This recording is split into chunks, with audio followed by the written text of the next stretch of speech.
Welcome to the Answers for Elders radio show. Meet the trusted experts who will give you straight answers and will help guide you on the path of later life care. Now, here's your host, founder, caregiver, and CEO, Suzanne Newman. And welcome everyone to Answers for Elders Radio Network, the North Star in navigating senior care. And I have been so blown away this last 4 months as we have been covering the Vitality Revolution, which is the 8 foundational principles of wellness. And if you're just joining us and don't know anything about what we have done, please check out our website, answersforelders.com, and check on click on the little box that says the Vitality Revolution, because we outlined the 8 foundational principles of wellness as defined by the University of Colorado. And I am so honored today to start out our show in our last foundational principle, which is financial wellness. And, you think about financial wellness, it is basically to know that you have resources to maintain your life. And that may mean, as we're aging, obviously, there may be resources that we cannot continue to fund on our own. We may have challenges with moving or different types of logistical challenges, or the big one, healthcare costs. And so I really wanted to bring in, first and foremost, a wonderful friend of mine. He is the founder and the CEO of Aging Solutions, and Brynne Malone. He's the owner and founder, and he has been helping seniors for years and years and years. And he founded the company to help be a positive liaison to help families get the resources that they need financially, through healthcare, through power of attorney, connecting you to the right types of individuals that help you, guide you through the aging world. And Brynne Malone, welcome to Answers for Elders Radio Network. Oh, Suzanne, such a pleasure to be here and talk about a subject I'm so passionate about. Before I got into doing the power of attorney work and conservatorship, I was an investment advisor and Series 7 licensed stockbroker and insurance agent for many years. And I had the honor, really, of working with what we called then the senior population. I retermed that a little bit to age-rich population, because if you've gotten there, that's really something to be applauded. So just talking about finances is such an important thing.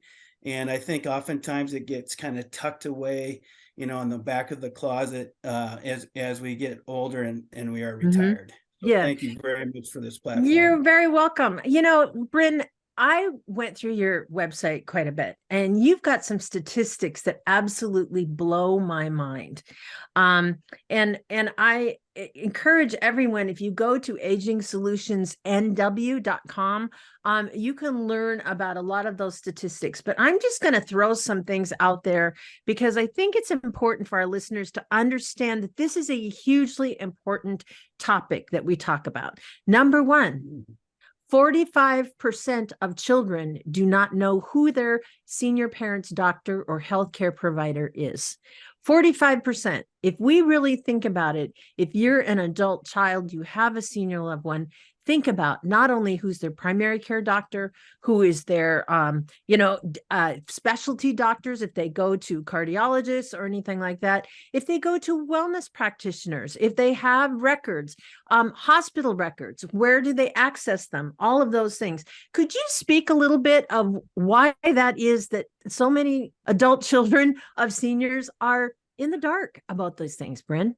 Yes, I'd love to shed some light on that. I think part of it is we all have different milestones in our life. We're born, and then we get older, and we want to graduate high school or get our first job, and drive our first car, get our driver's license. And then at the end of the day, we all want to retire, and we want to retire richly. And when we do that, I think we get a little bit passive, honestly. And what that looks like for people is, hey, we've made it. I can put my feet up. I can watch the ball game or do what I want to do. And they kind of stop managing the business and the goals and the planning. And the kids get their own relationships with their own kids and their own families, and mom and dad are now retired and they're doing their own thing. And I think it's just kind of a lack of communication, and more so than that, how to communicate. How much do I want to put on my children in these circumstances, Well, and particularly when it comes to finances, that's a yeah, difficult conversation. absolutely. And I think that's the thing, is that dynamic of, I'm the parent, and even though I might be 85 years old, you're still my child. There's this dynamic of, I'm going to be protective.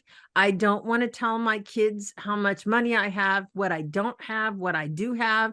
All of the things like that. This is a pride factor. And I think one of the things that we tend to do as adult children, we tend to say, I don't want to violate that.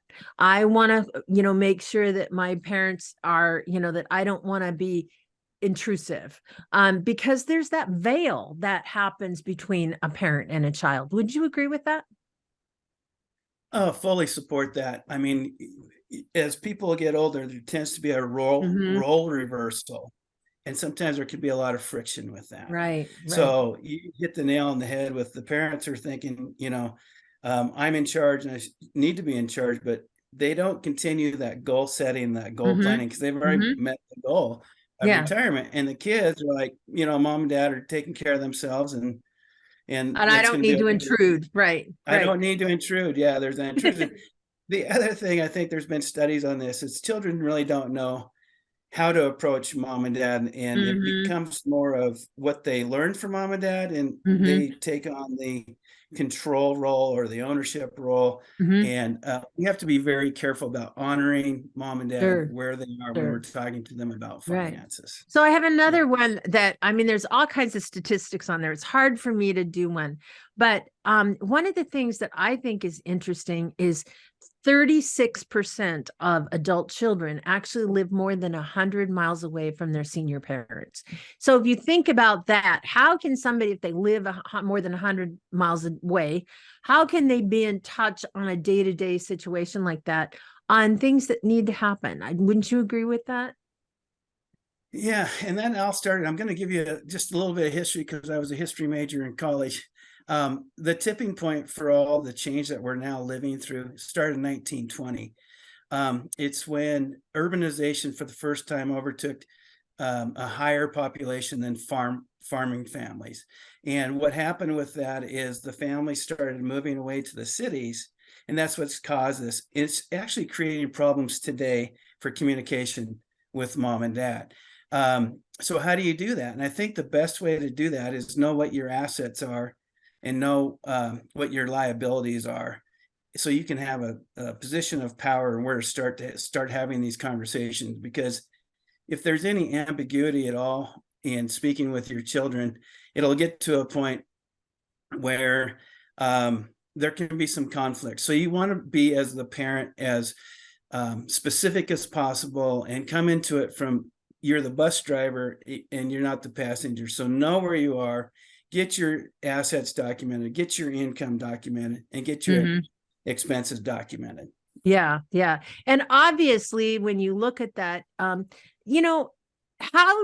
you begin to discuss this type of topic with seniors? Well, how I approach it with the families that I work with, I've had the pleasure of working with, is let's ask mom and dad what their goals are. Are their goals to stay in the home? Are their goals to move to a supported living situation? Really, what are their goals? And then let's look at the costs of whatever those goals might be, bringing in-home care or moving to an assisted living.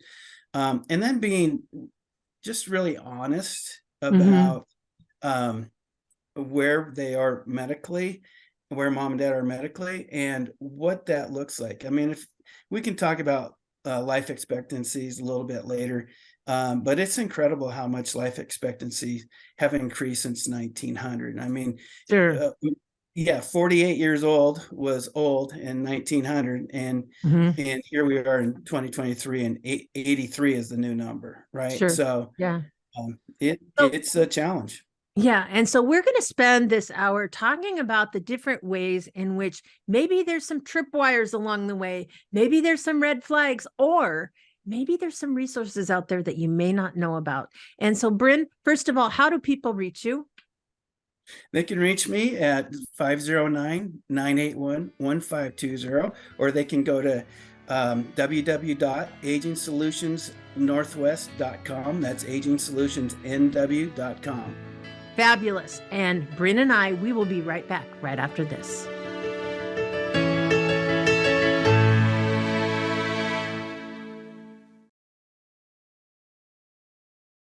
We at Answers for Elders thank you for listening.